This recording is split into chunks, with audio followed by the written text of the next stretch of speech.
On a un produit qui est économiquement très intéressant, médiatiquement fort et avec un intérêt sportif qui est réel.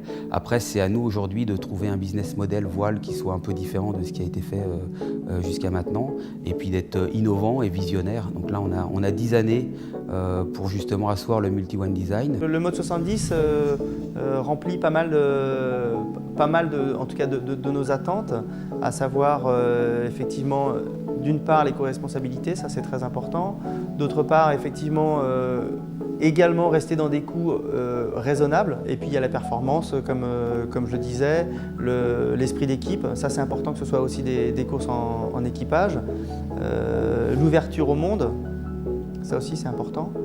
Et enfin voilà, ça transmet en tout cas un certain nombre de valeurs. Le mode 70, c'est un challenge technologique comme il n'y a jamais eu.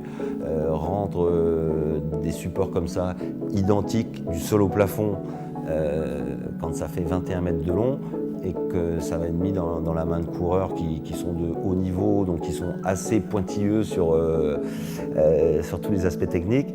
C'est des vrais dossiers qui vont donner l'occasion d'avoir des débats, des discussions, des arbitrages. Bon, on ne va pas acheter les bateaux sur étagère au supermarché du coin, quoi. C'est du très très haut de gamme et pour à la fin avoir le même produit. On a essayé de prendre toute l'expérience du passé, que ce soit dans le bon et dans le mauvais sens. Et on a fait un ratio à se dire, OK, quels sont les meilleurs architectes pour ce bateau qui ont le plus d'expérience?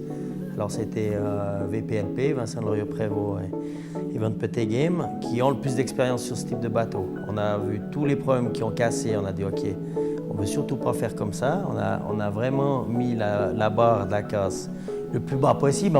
Ça peut toujours arriver, mais normalement, on a vraiment pris une marge de sécurité beaucoup plus grande que dans un prototype, puisqu'on a tous les mêmes bateaux, tout en restant quand même dans une sportivité. Pas venir avec une 2 chevaux sur un circuit de Formule 1, voilà, c'est un peu, c'est aussi le bas, c'est que ça soit sexy comme bateau. Nous, ce qu'on veut, c'est qu'il y ait 30 bateaux puis qu'il y ait un content. Ce qu'on veut, c'est qu'il y ait 12 bateaux, 12 contents. S'il y a vraiment un intérêt économique, c'est surtout de se dire « j'investis dans un bateau qui va durer ».